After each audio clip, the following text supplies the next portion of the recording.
Pancasila. Belajar, bergerak, berbagi untuk negeri, kita menjalin kolaborasi. Belajar, bergerak, berbagi untuk negeri, demi bakti pada ibu.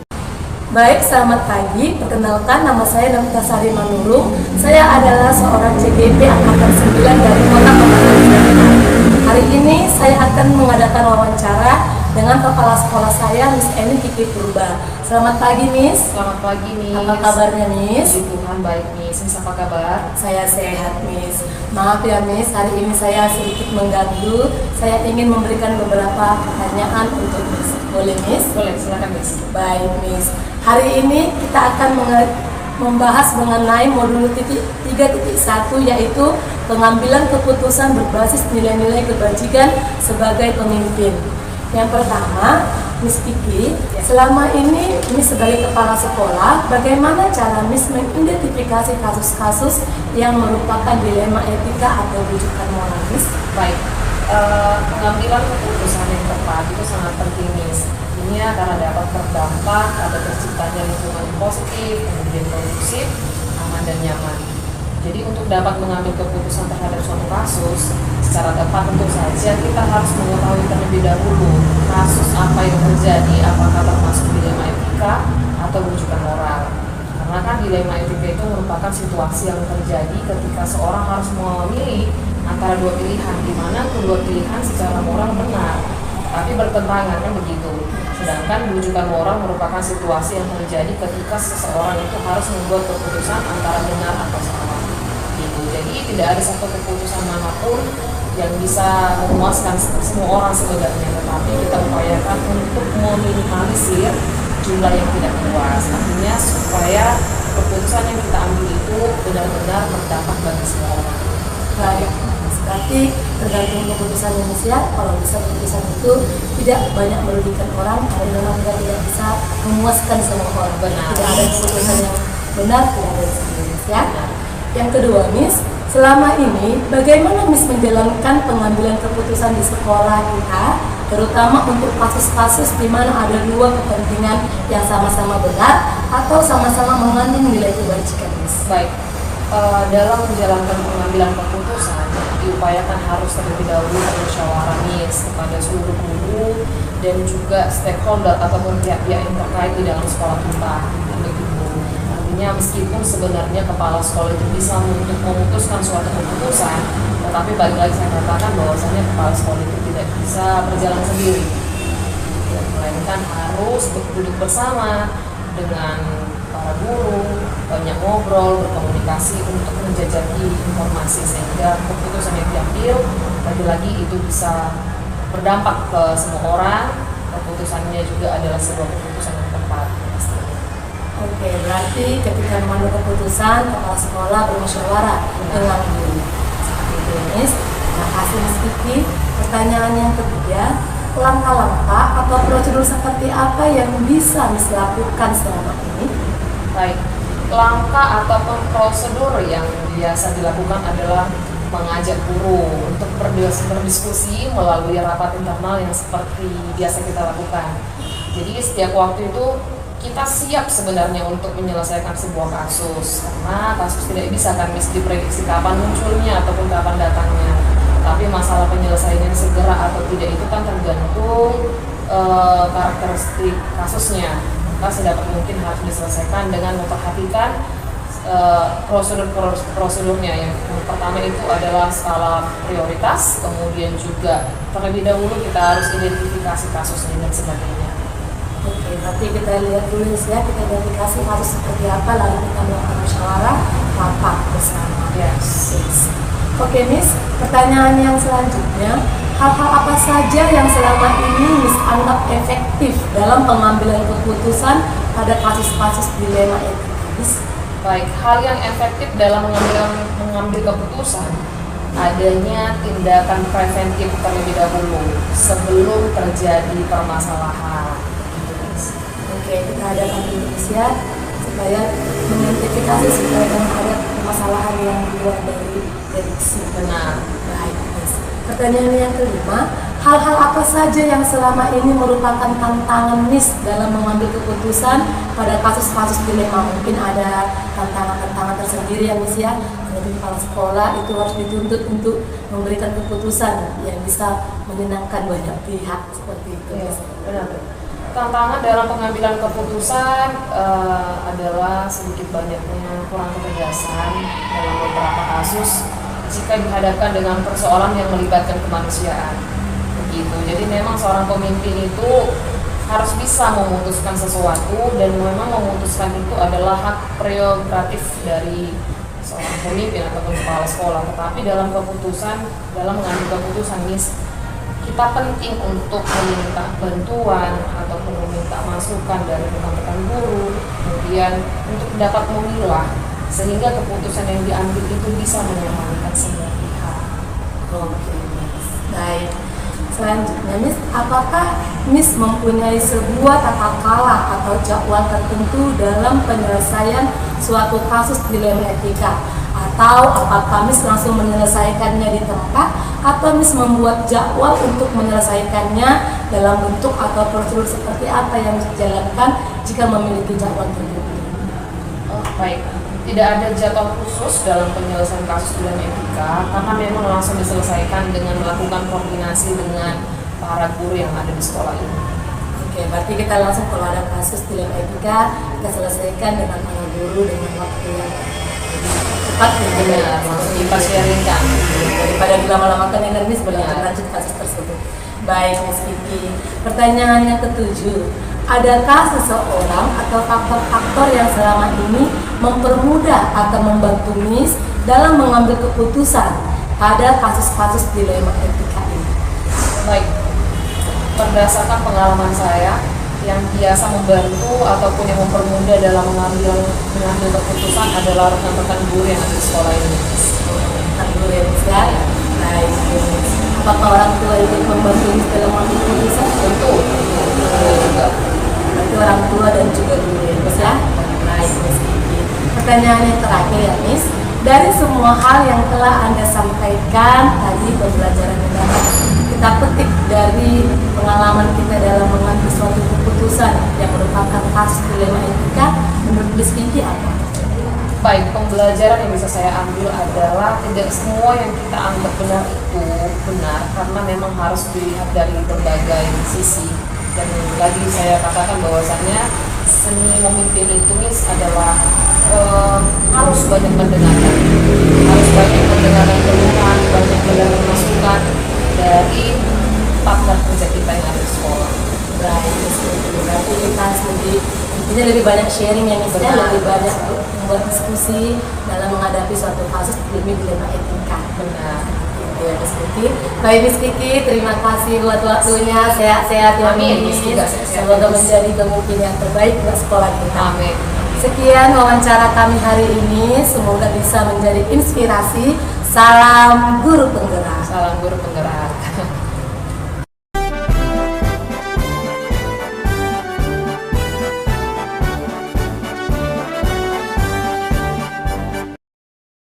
Halo, selamat pagi. Perkenalkan, nama saya Novita Sari Manurung, SPD. Saya adalah seorang calon guru penggerak angkatan 9 dari Kota Pematang Siantar. Saya juga guru di salah satu SD swasta Kartini Handayani di Pematang Siantar. Hari ini saya akan melakukan wawancara tentang modul 3.1 pengambilan keputusan berbasis nilai-nilai kebajikan sebagai pemimpin. Saya ditemani oleh Bapak Johan Tadija Simanjuntak. Beliau adalah kepala sekolah di SD Rogate Balata. Baiklah, kita mulai sekarang. Selamat pagi Bapak Johan. Selamat pagi Bu Novita. Apa kabarnya pagi ini Pak? Sangat sehat sekali Bu, sehat. Sehat ya Pak ya, luar biasa. Baik Bapak Johan, di sini saya ingin mengadakan wawancara dengan Bapak. Saya akan mengajukan beberapa pertanyaan sebagai Bapak pemimpin di sekolah yang Bapak pimpin sekarang. Boleh Bapak? Silakan Bu Novita, silakan. Kita mulai sekarang ya Pak. Bu. Yang pertama Pak, selama ini bagaimana Bapak mengidentifikasi kasus-kasus yang merupakan dilema etika atau rujukan moral Pak? Oke, terima kasih Bu. Jadi kalau kita berbicara tentang dilema etika itu, di mana kita harus berhadapan dengan suatu masalah yang sama-sama benar, tetapi harus ada yang paling benar.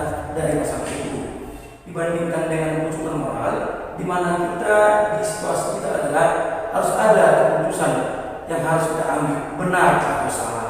Jadi sebagai kepala sekolah di sekolah yang saya pimpin ini, saya akan hati-hati dalam mengambil keputusan. Dalam pengambilan keputusan harus saya upayakan keputusan itu sangat berpihak kepada orang-orang yang betul-betul benar.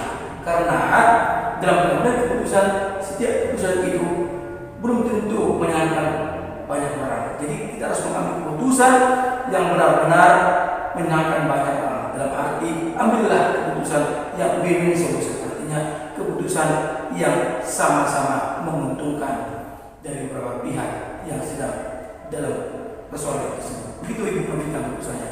Baik Bapak, berarti ketika ada suatu kasus kita memang tidak bisa ya Pak ya membuat keputusan yang menyenangkan banyak pihak. Iya. Tapi kita bisa mengambil keputusan yang lebih tidak merugikan banyak orang. Jadi kita ambil solusi yang terbaik ya Pak ya. Baik Bapak. Yang kedua, selama ini bagaimana Bapak menjalankan pengambilan keputusan di sekolah Bapak, terutama untuk kasus-kasus di mana ada dua kepentingan yang sama-sama benar atau sama-sama mengandung nilai-nilai kebajikan Pak? Oke, terima kasih Bu. Jadi dalam mengambil keputusan yang seperti Bapak Ibu terang tadi itu, saya harus mengambil keputusan dari sekarang tadi adalah win-win solution. Jadi yang harus saya ambil adalah saya harus melaksanakan identifikasi masalah terlebih dahulu, mencari fakta-fakta yang terjadi di lapangan. Baru yang kedua, saya akan bermusyawarah kepada guru-guru atau pihak-pihak yang terkait agar keputusan nanti bisa menjadi keputusan yang terbaik bagi semua pihak. Baik Bapak. Berikutnya Bapak, langkah-langkah atau prosedur seperti apa yang biasa Bapak lakukan selama ini Pak Johan? Ya. Jadi langkah-langkah yang saya ambil dalam mengambil keputusan tadi, yaitu pertama, saya akan mengadakan terlebih dahulu identifikasi masalah.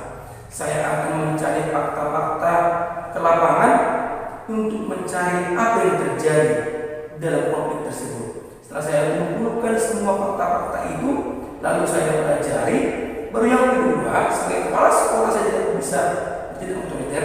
Saya harus mengajak guru-guru saya untuk berdiskusi menerap internal tentang masalah itu. Secara diskusi akan dapat nanti jawaban dari hasil diskusi itu, dan dari apa yang saya pelajari lalu saya akan menimbang dan mengambil keputusan yang terbaik dari setiap soal itu.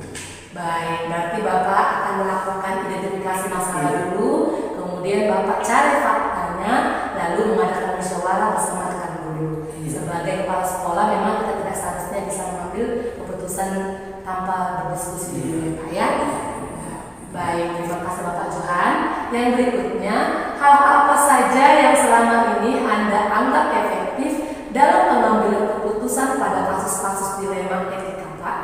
Ya, sebenarnya tadi Bu Novita, hal yang saya anggap efektif dalam pengambilan keputusan adalah pertama, saya akan mengadakan komunikasi dengan teman-teman seperti saya, baik kepada PNS saya dan kepada guru-guru saya, dan selain itu saya akan mengambil atau mencari tahu, mengidentifikasi masalah-masalah yang akan saya pelajari, akan saya putuskan, dan akan saya diskusikan dengan teman-teman dari guru saya, PNS saya di sekolah ini. Karena bagi saya yang terpenting dalam keputusan itu adalah komunikasi antara saya kepada sekolah, kepada pihak terkait, kepada guru, TU, dan pihak terkait yang lain atau orang tua tersebut. Kira demikian pemerintah.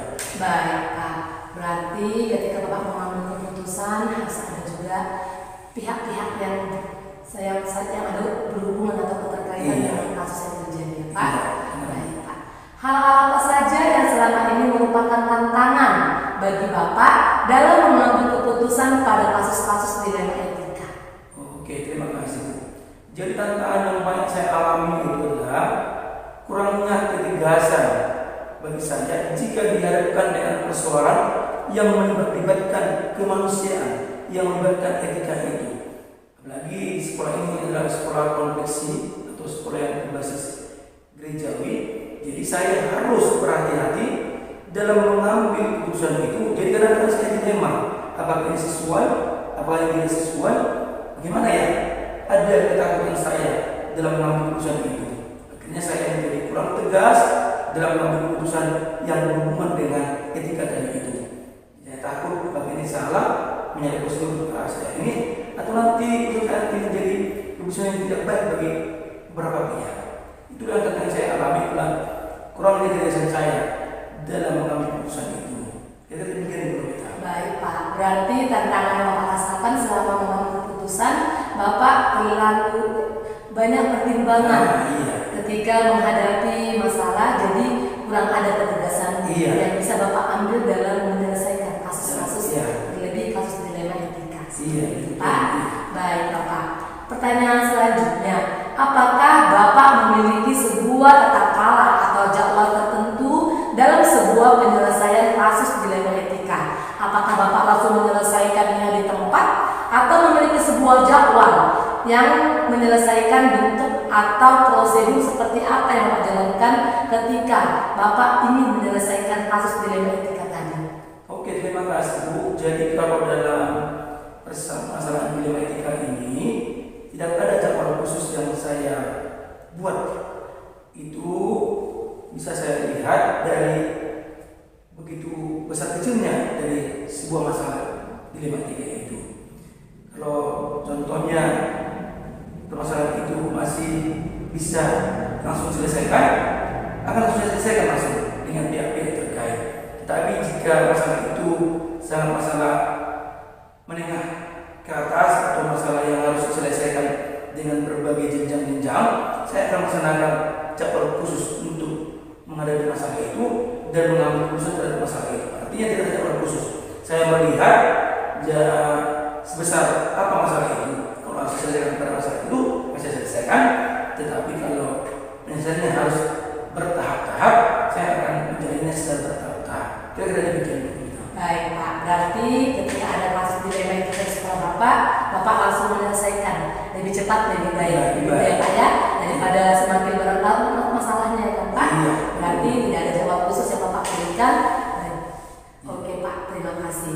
Berikutnya Pak, adakah seseorang atau faktor-faktor yang selama ini mempermudah Bapak atau membantu Bapak dalam mengambil keputusan pada kasus-kasus dilema etika Pak?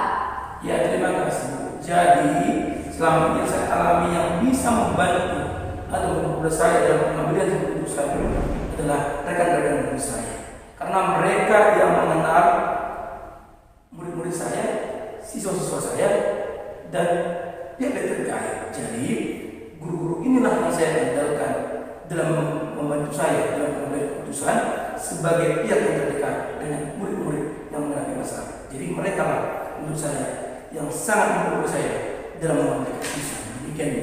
Berarti yang terkait yang membantu Bapak adalah berkat guru beserta orang tua siswa. Baik Bapak. Pertanyaannya terakhir Pak, dari semua hal yang Bapak sampaikan tadi, pembelajaran apa yang dapat Bapak petik dari pengalaman Bapak saat pengambilan keputusan dilema etika Pak? Oke, terima kasih. Pengalaman yang saya petik adalah dalam mengambil keputusan seorang kepala sekolah harus hati-hati dalam menjalankan kebijakan dalam keputusan itu. Mengapa? Karena tidak semua pendapat itu kita anggap benar dan harus kita teliti dari berbagai sisi. Jadi sebagai seorang kepala sekolah kita harus belajar untuk bagaimana mengidentifikasi masalah, bagaimana menjadi seorang hakim untuk menimbang masalah-masalah yang kita ada itu, dan bagaimana kita untuk memutuskannya. Jadi dalam arti yaitu mengenai saya adalah seorang kepala sekolah betul-betul harus sebagai seorang pemimpin yang berjiwa besar dalam mengambil keputusan dan menjadi kepala sekolah yang menjadi kepala sekolah bagi semua rekan-rekan guru, TU dan guru saya. Demikian. Baik Pak. Berarti keputusan itu harus berpihak pada murid ya Pak ya. Itulah yang dari Bapak ketika menghadapi suatu masalah. Baik Bapak Johan, terima kasih untuk waktunya. Semoga Bapak bisa menjadi kepala sekolah yang terbaik. Amin. Saya permisi dulu ya Pak ya. Selamat pagi Pak Johan. Sekian wawancara yang kami lakukan. Semoga video yang kami lakukan menginspirasi. Salam guru penggerak.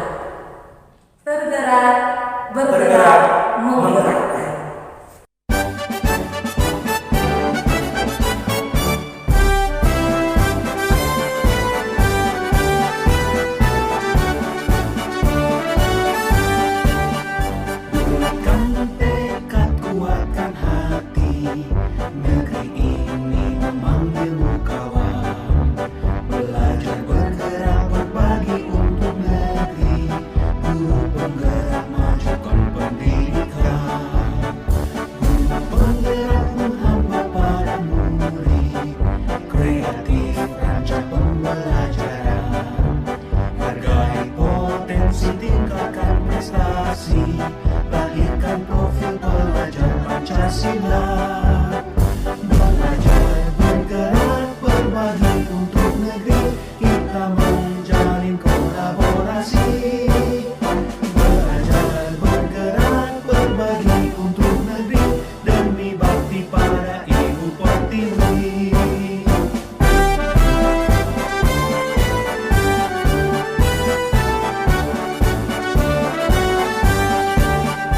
Buatkan tekad, kuatkan hati, negeri ini memanggilmu kawan.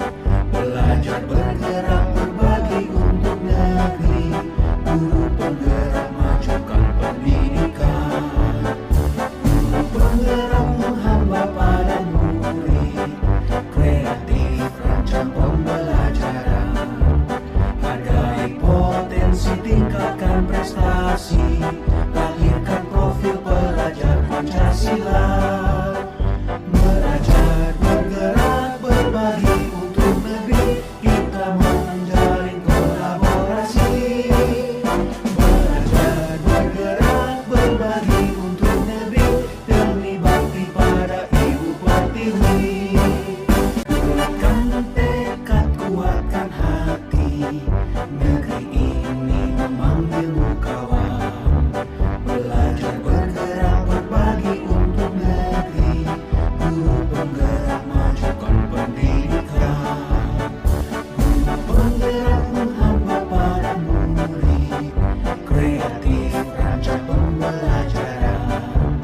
Hargai potensi, tingkatkan prestasi, lahirkan profil pelajar Pancasila.